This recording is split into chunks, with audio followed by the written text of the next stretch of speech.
Exciting. Making a lot of noise.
So hi to Katie, and Ari is here, and anyone else is joining us or will be joining us. Of course, Shalom Aleichem to my mother, and Shana Batsheva watches every week, and anyone else. Okay, so we're continuing. This chair makes a lot of noise. Continuing Likutey Moharan in Torah Aleph. What is that, Yael watching? Maybe. Looks like maybe Yael's watching.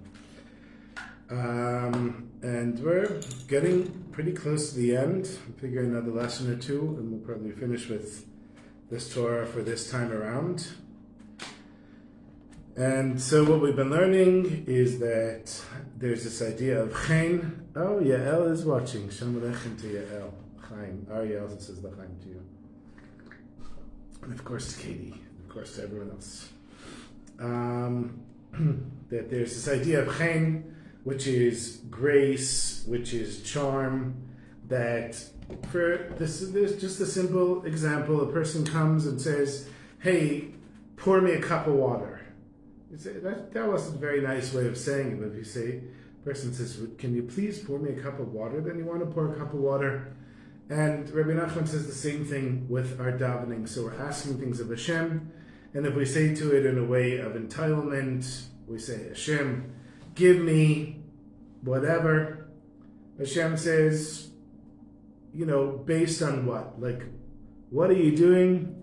She's still in Brooklyn and waiting for an Aryeh question. It's true, you used to ask a lot of questions. Mm-hmm. It's because we've answered all the questions. We don't have so many left. Bezat Hashem.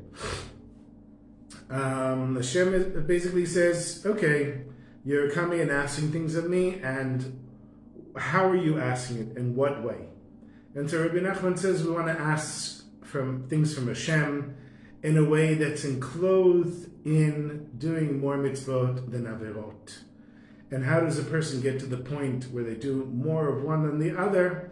They have to have the eyes of Yaakov and not the eyes of Esav. They have to have the ability to see the sechem shebechol davar, the intellect or the meaning behind everything. Because when a person, we get it in general, that when we do mitzvot, we understand what we're doing, and when we do averot, transgressions, a lot of times we don't really get what we're getting. We're tempted by something, could be something really very simple, like a bar of chocolate that doesn't have a hechsher on it, and you think, what could there possibly be in this chocolate? Then you find out that their secret ingredient is lard, and that's why everybody loves this chocolate, and then you're like, wow, I ate that chocolate, and I knew it wasn't kosher, but of course I didn't know there was any lard in it, and you end up doing a transgression. And it's a simple transgression. And there was something inside of you that allowed you to do that transgression because you didn't see the sechem shebechol davar. You said to yourself, here's a bar of chocolate, and what's the big deal if I eat it, even if it doesn't have a hechsher? And then you find out the reason why. But if you say, I only eat things that have a hechsher because I don't know what's in this bar, that's the reason that I eat it. It could even be like the lightest of hechshers, I don't know what they are, but one of the Circle K... Triangle? What is it? It's triangle, I think. Triangle K? Shady. Yeah, Triangle K is like one of those extras where you can just buy on the internet. I have no idea. But if it has a hechsher, most likely there's a reason for the hechsher. And so at least there's something there, but nothing at all. You have to look at the sechel shebechol davar. You have to look at the wisdom in everything. And he says, and so also the things that happen in our life, just in our daily life. We have to look at those things, and then we'll see that Hashem is doing things for a certain reason. It'll keep us on the straight path. It'll enlighten the path for us, like the light of the sun, the light of the moon, the light of understanding. And then we'll stay on the right path of doing Torah mitzvot.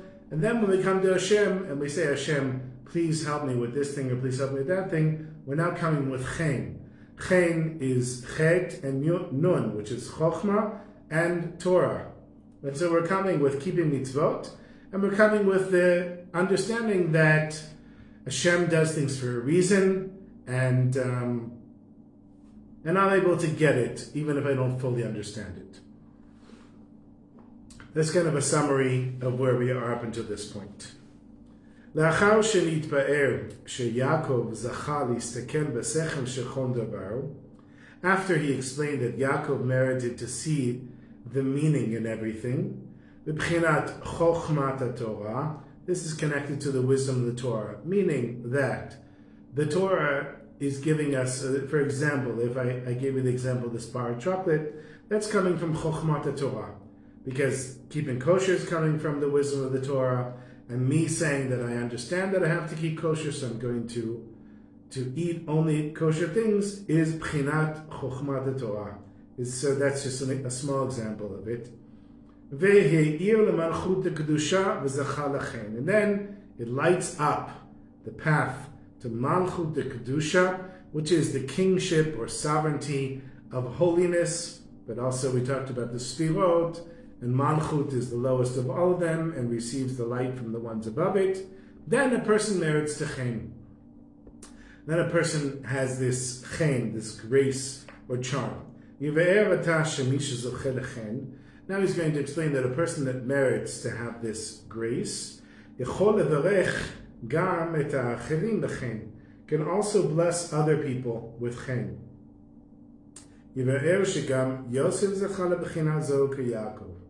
We see that also Yosef merited this just like Yaakov. Shalom Aleichem to David. So he's going to now bring text proofs to show his point that a person can bless another person once they reach this level of chen. Now, I want to explain it before we read it so that it makes sense as we're reading it. It means that when you find godly meaning in what happens to you in your life, then you'll be able to help somebody else find godly meaning in their life.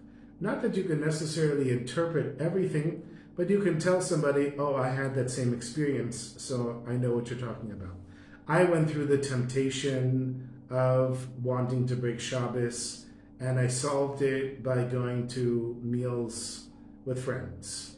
And so you found the way to overcome the transgression, and you can share that with another person, and then the other person might say, can I come with you to the meal? And then you just invite them.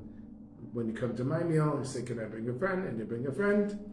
And then you've now given somebody else the chen that you received by understanding the sechel, the intellect, the knowledge, or the wisdom, and the understanding in something else.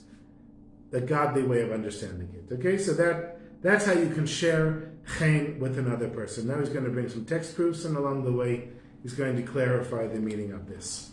V'al ken Yaakov shu b'chinat ha-sechel. So Yaakov is connected to sechel, as we mentioned before, that he outsmarted Esav, v'chakmeni, v'yakveni, that he outsmarted me.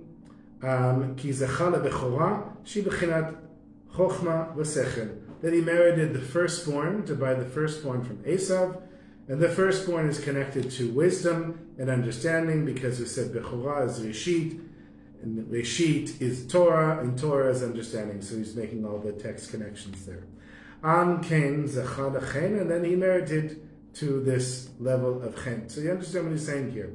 By being smart enough to buy the Bechorah, buy the firstborn, then he was basically smart enough to be able to see the godly wisdom in everything that happened. And so when Yaakov davened to Hashem, it came with this chen that he merited through his understanding of Hashem's running the world.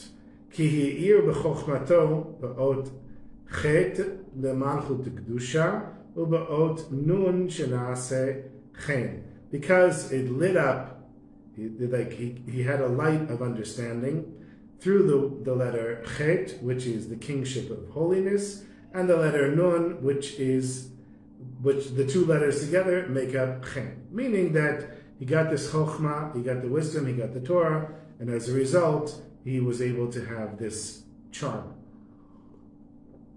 Kamosha Katuv, as it's written, Ki chaneni Elokim, because I pleaded to Hashem, chaneni hu chen. So he's bringing the text proofs for this. Chaneni is connected to chen.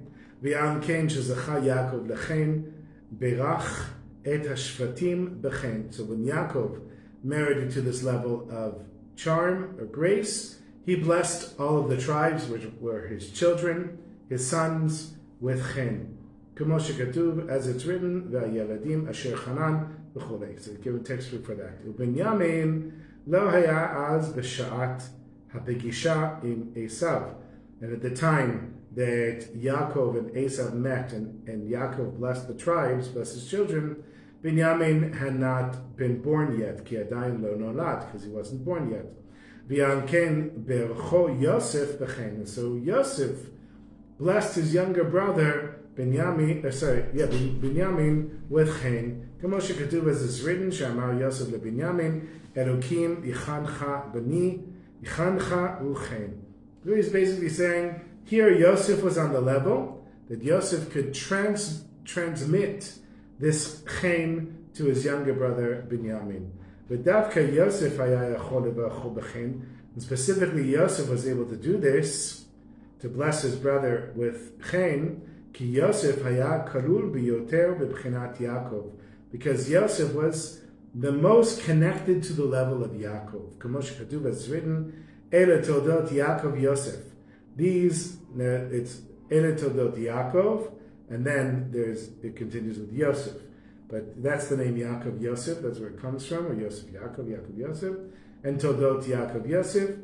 And what do I have? I have a story here of, the Toldot of Polnoi, Yaakov Yosef HaKohen. So there you go. Just happened to be one of the stories that was at my desk.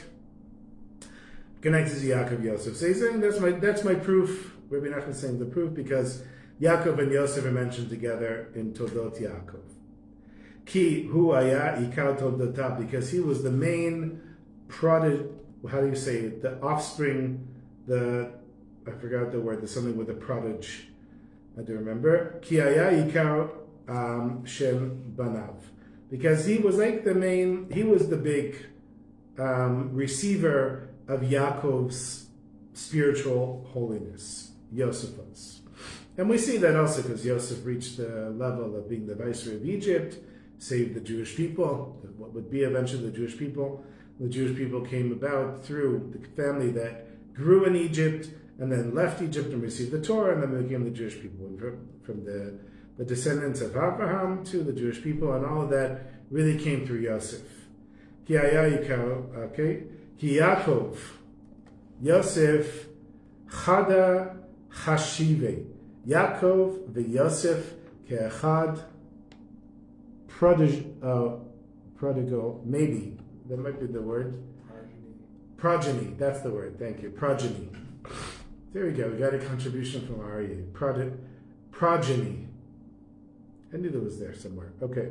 Yaakov v'Yosef ke'echad chashuvim. Yaakov and Yosef are considered as if they're one.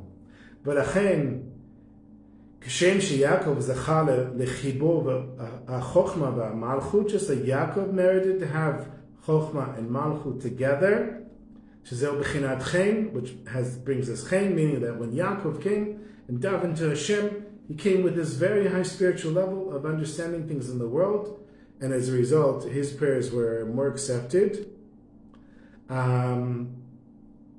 כך גם יוסף זכה לזה. So Yosef also merited this. So he could bless his brother Binyamin with chen. Now, we understand, even before we get there, we understand why Yosef merited this. How did Yosef merit to see the sechem shebachol devar? He was tempted by Madame Potiphar. That's how Reb Shlomo would always call her, Madame Potiphar. And she was the wife of, who was he? Sarha. The wife of Potiphar. And who was Potiphar?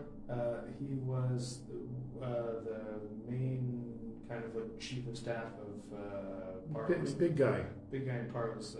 So Yosef was the servant in the house. He was very handsome. She was bored. There were no cell phones. She got obsessed with him. And before he was about to do something that he wasn't supposed to do, he sees his father's face, and that reminds him that he shouldn't be doing this.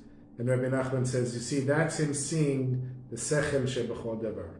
He was on such a high level that even with this great temptation, a temptation that, Balak, when he went to curse the Jews and he couldn't do it, so he said, no problem, we'll find another way to take care of the Jews. We'll get them to worship idols. And the way that happened was they would have relations with the Midianite women, and just before they were about to climax, they would say, kiss this idol, or otherwise we're done, and they would kiss the idol and then finish, and that was also the way that you worship the idol.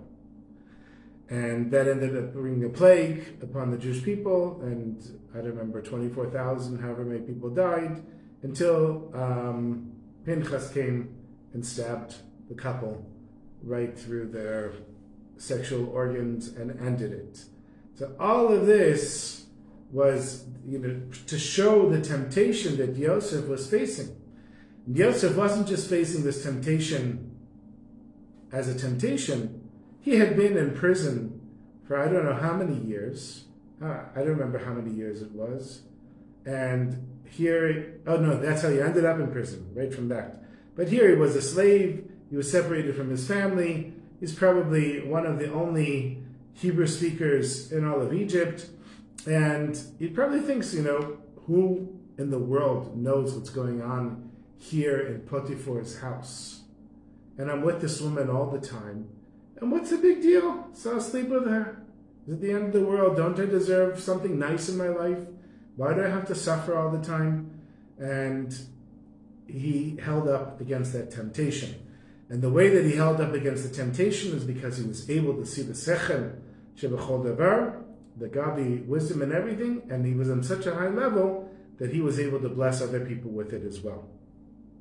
So that's what we're going to read now in this paragraph. V'yamken sheYaakov v'Yosef chashive echad, because Yaakov and Yosef are considered as one. נאמר ביוסף, it said about Yosef, שבירך משה רבינו את שבט יוסף. When Moshe Rabbeinu blessed the tribe of Yosef, B'chol shoro hadar lo. We're going to find out what that means. B'chol shehu b'chinat asechel kanan. When it says B'chol, we're talking about wisdom, as like the Bechorah. Ve'chochma ve'asechel b'chinat reshit ve'bechorah. That's what we were just saying, that chochma and sechel, wisdom and understanding, are connected to the Torah and the firstborn. V'zeu shoro lashon istaklut. Shoro means to look, as it's written, Ashur no v'targumo estaken bo, that I will look at it. Ki tzichim, so now he's saying all of this that he just said is now going to explain ki tzichim nistaken v'hasechem sheyesh b'chol davar kana. You have to look at the wisdom that's within everything as mentioned above. V'zeu hadar lo tirgem unkulis ziv lei. Well, unkulis is really a special guy. And where it says hadar lo, unkulis translates that as ziv, meaning light, a ray of light. It's a ray of light, meaning you had some spark of light go off in your head that made you understand that you shouldn't be doing this transgression. Lashon o, this is connected to light. Hainu o chokhmah, that is the light of wisdom. Ki hasechel me'ir lo la'adam b'chol davar, because we have our intellect that helps us to understand everything. Nimtzo shem remazim ba'avodat Hashem, to find hints in the service of Hashem. Afilo kshe nafal b'makom shehaya ofer v'choshech. Even if a person falls into a place where it's gray and dark, because of the desires of the Yetzer Hara, of the evil inclination that dragged you into that place,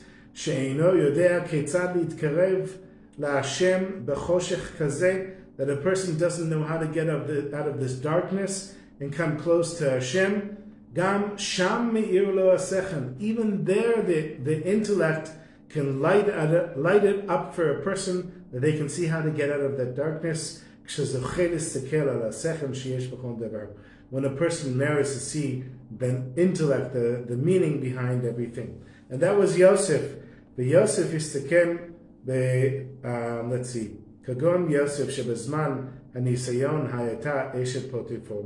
Like in the time when Yosef was tempted by Madame Potiphar, me tiferet yofia ubelevusheha befanav, because of her beauty and what she was wearing in front of him. V'Yosef istakem betiferet ha'alyon, and Yosef looked up at this supernal perfection. V'zeu inyan demut diuk no shel aviv ra'ah. He saw an image of his father's face. V'hi midat tiferet dekdusha, and that is because we had Abraham, Yitzchak, and Yaakov. Yaakov was tiferet, so Abraham was chesed, Yitzchak was gevura, and Yaakov is the combination of the two, which is tiferet. So meaning that if a person is all loving and kind, it's bad. Person is strict all the time, it's bad. In order to reach the level of perfection, you have to have a combination of the two. Right? So my kid doesn't want to brush his teeth, and I say, sure, don't brush your teeth. That's bad, because my kid's teeth are going to fall out, and when he's sitting there at the dentist with black teeth and they're all being pulled out, he's going to look at me and say, what kind of father are you? And I'm going to say, but I was being nice. You didn't want to brush your teeth. I didn't want to make you do something you didn't want to do. The other hand, you have a father that's really strict with his son. It says, brush your teeth, and if he doesn't brush his teeth, he hits him. That's also not good, because now the kid associates brushing teeth with getting hit, and that's not what you want. But if you have a father who's the combination of the two, and the kid says, I don't want to brush my teeth, and you say, I understand, but here, I'm going to brush your teeth for you. That's the combination of the two. And that's the level we want to reach, and that was the level that Yaakov was at, and that was the level that Yosef was at, because the two of them connected. So when he says that he looked at Tiferet Hanyon, this supernal perfection of the combination of the two forefathers that came before, that's what saved him from this temptation. Hainu shehe'ela et hatiferot shel sitra achra im hitparut shel sitra achra shel eshet potiphar. That is that he elevated the, how do you translate that word, hitparut, the, throwing herself at him, of the Yetzer Hara that came through Mrs. Potiphar. Al yidei sheyistakel b'sechel shel davar. How did he elevate it? He looks at this woman that's throwing himself at him, and he sees that there's something beyond it. Ki hitparut shel'a ba me nefilat midat hatiferet. Wow, the word is connected also. That tiferet nefula. So he says there's this supernal tiferet and there's a fallen tiferet. The supernal tiferet is when I am tempted and I'm able to overcome the temptation. The fallen tiferet is when it's presented to me and I embrace the temptation. V'Yosef hitbonem b'sechel shel hadavar. And Yosef looked at what the divine knowledge behind what was happening to him. Liskot et midat hatiferet shehi demut diukno shel aviv. He reached the level of tiferet, of seeing his father's face. Ki Yaakov ochez b'midat hatiferet, because Yaakov was on the level of true tiferet to bring the two, chesed, kindness, and gevura, stringency together. And through this, Yosef was saved from this temptation.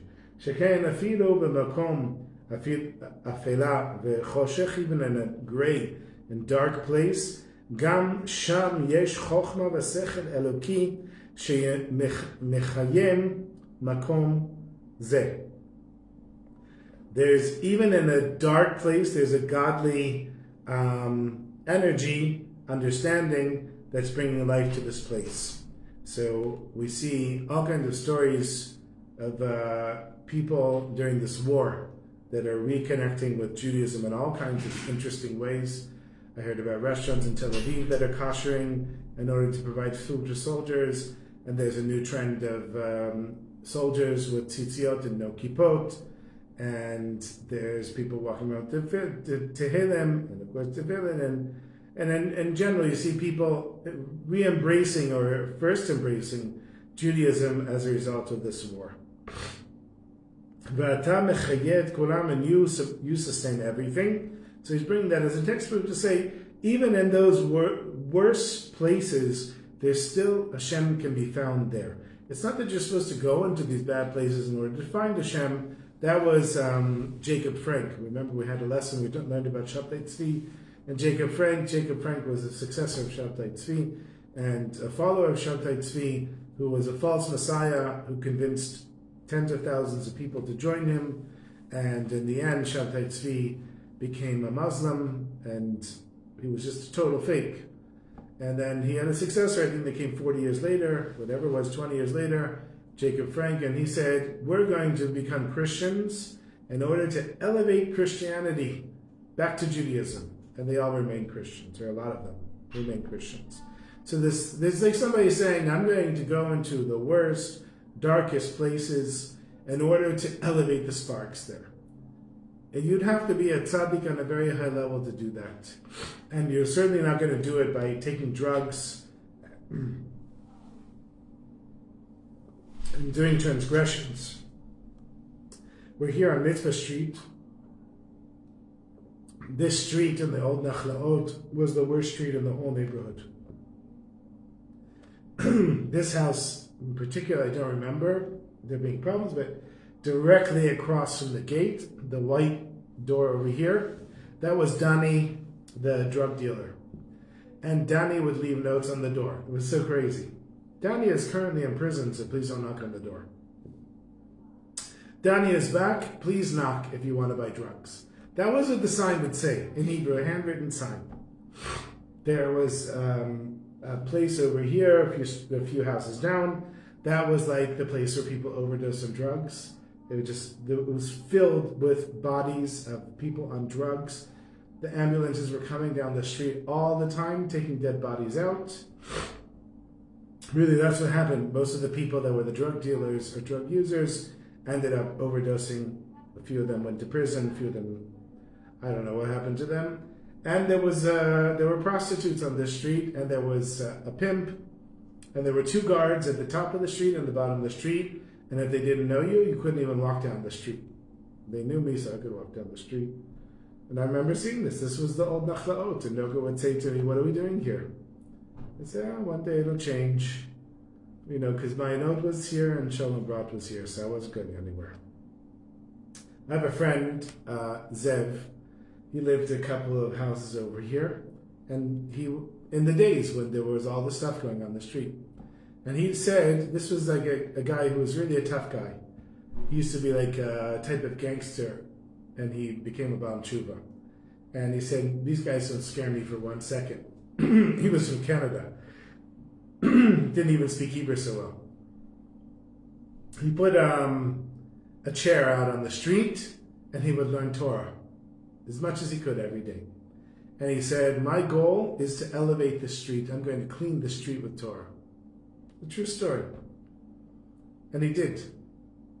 Sat there, I think they were there for 3 years. By the time the 3 years were over, the whole street was clean. The prostitutes were gone, the drug dealers were gone, the junkies were gone, everyone was gone. The whole street was cleaned up. Now, he didn't come here in order to elevate the street. But he decided that he was going to elevate it with Torah, and he went into a dark place and merited to elevate the dark place. I really give him credit. It was that direct. The guy said, I'm going to sit here and learn Torah, and I'm going to elevate this place, and he did. It's pretty amazing. When a person looks at the intellect within something, then it brings a person closer to Hashem. It's amazing. It's really the story. It's a very short story. But it's exactly the story that we're going to hear in a little bit. And that's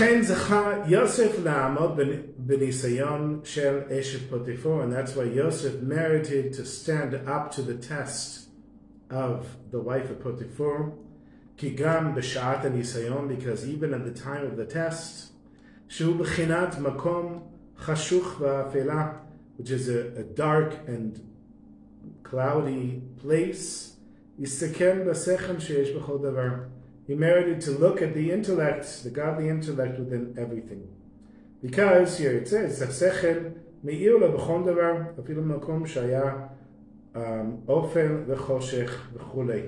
when you are on this level that you understand that Hashem is running the world, you can merit to have light even in dark places. You won't have physical light, you'll have intellectual light. He says that was the level that Yosef merited. That Yosef saw hints in this. And this was Sheikar Ma She'amad Yosef B'nisayon Hu Al Yedei Zeh Shaya Bo Midat Yaakov Hainu Sheyistakel Al HaSechel Sheyesh B'chol Davar. How did Yosef survive this temptation? Because he had this connection to his father. His father was able to see the godly wisdom in everything, and so was the son. Okay. Nimtza Perush HaPasuk, so now the meaning of the verse. B'chol Shoro, which is where we were up above from Sefer Dvarim. HaSechel v'Chochma sheYosef Yistakem bo, the wisdom and the knowledge that Yosef looked at it.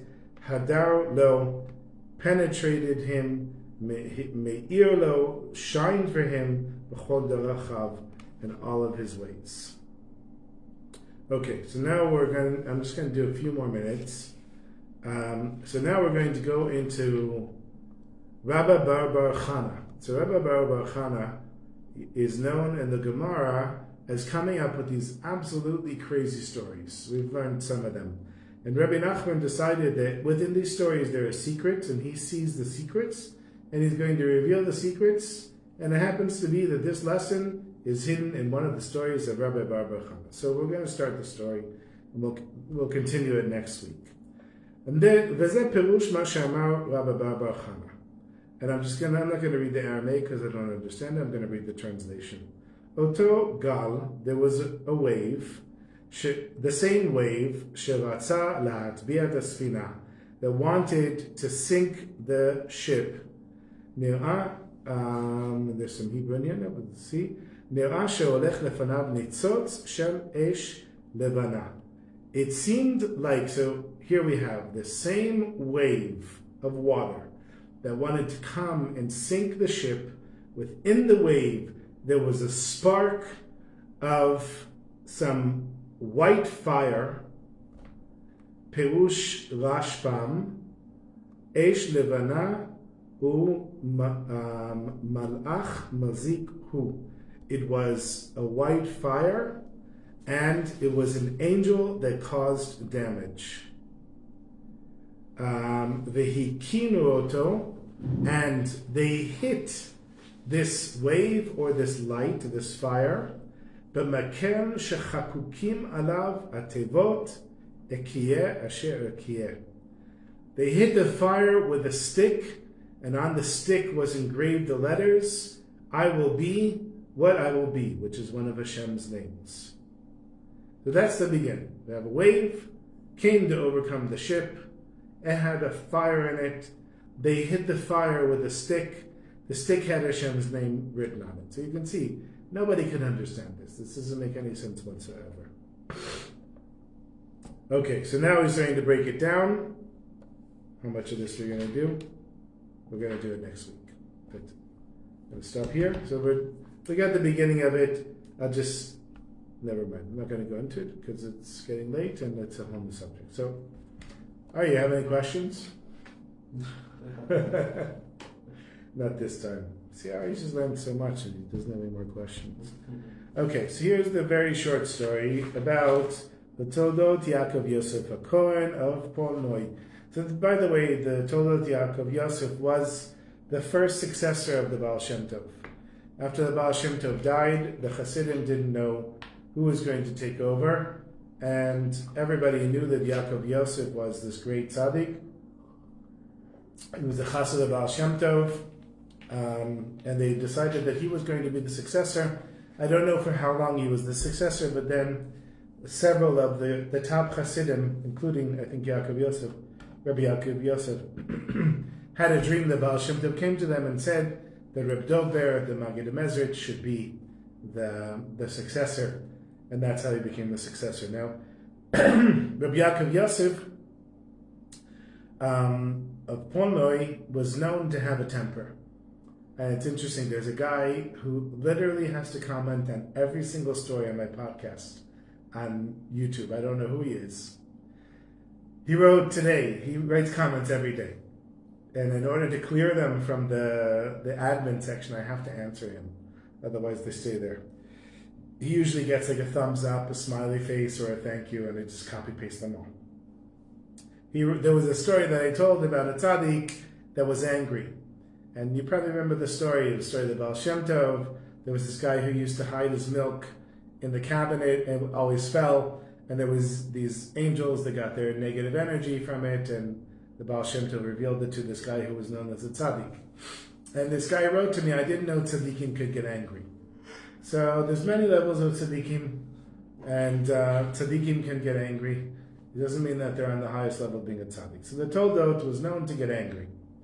And it bothered him because he didn't know how to stop getting angry. So he went to the Rebbe Menachem Mendel of Vitebsk, the Vitebsker Rebbe, who was also a chassid of the Baal Shem Tov, who was 20 years younger than the Toldot, but he admired his humility. And he asked the Vitebsker Rebbe, how does the Toldot overcome his anger? And the Vitebsker didn't answer. He just didn't answer him. Nothing. He said, how do I get over my anger? No answer. I had that actually with Reb Shalom. I'd ask him questions, he wouldn't answer. Like, did you hear me? He didn't answer me. Like, did you hear me? He's like, I heard you. Oh, we heard you. Let's learn. So I knew he's not going to answer me. In the end, I got all the answers. So the Toldot gets on the wagon to go back home. and he was with a group of Hasidim that were traveling with him, and there was a poor person standing by the side of the road, and he says, "Can I get a ride?" So the Toldot says to him, "You can join us, but there's no room to sit here amongst us. You're going to have to sit in the back with all the luggage, with all the packages." So he says, "No problem, it's better than walking." So he goes and he sits amongst all the packages. And after an hour or so, the Toldot was a little concerned. He turns to the back, he says, "Hey, are you comfortable there? You're okay?" And the guy says, "Yeah, everything is fine." And a little while later, the Toldot is thinking, "Wow, it's really not nice that I just let this guy sit in the back with all the packages." He says to him again, "Are you okay?" He says, yeah, I'm fine." And then the third time he asked him, he said, "Are you really okay? I feel uncomfortable that you're sitting there." So the guy answered, as we say, "Ashrei ha'am shekach lo," which we say all the time. We say it in Ashrei Yeshevidecha, "Ashrei ha'am shekach lo." Blessed is the nation that says, "Kacha, I'm okay with how things are." And everybody laughed. They thought it was a cute joke, cute way of answering. Ashrei ha'am shekach lo. But the Toldot, he understood that was the answer that he wanted from the Vitebsker. The Toldot understood it to mean that how do you not get angry? You accept that this is how Hashem wants things to be. It doesn't mean that you have to be happy about your situation. It doesn't mean that you shouldn't do anything. But as far as getting angry, anger is considered idol worship.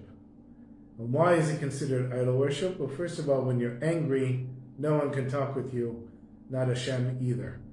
But if you're angry, it's because you think that whatever happened to you came from a place other than Hashem. Now, I'm a person who can get angry, so I know what it is to get angry, and it's also a test for me, like the Yaakov Yosef, the Toldot. And the way to deal with anger is to understand that this is how Hashem wants things to be, and to try to accept it like He said. The Baal Shem Tov says that when a person has a nisayon, a test, their da'at is taken away from them. Their knowledge of all the stuff that we learn, wiped away. You don't have it. Because imagine you're tested and you're going to get angry, or let's make it simple. You're walking down the street and you get a text message from Hashem.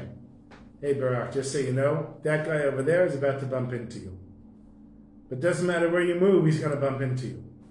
So you just wait. The guy bumps into me. He says, "Oh man, I'm so sorry." Like, yeah, no problem. You don't get angry because you have da'at. But if the guy just bumps into you, and on top of it, you had this and you had that, and you're upset and all these things, you get angry. So when he came back the next time to the Vitebsker to get some advice, Rabbi Nachman Mendel says to the Toldot, "Just so you know, I sent you Eliyahu Navi to answer your question." So it wasn't just some guy sitting in the back of the wagon, it's actually Eliyahu Navi. Okay, we're going to play a nikun, and we'll continue the lesson with Rabbi Bar Chana and his crazy stories next week. Bezat Hashem. That's what we're going to sing. Oh, it's Hanukkah's coming up soon,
Hanukkah then Purim, exactly.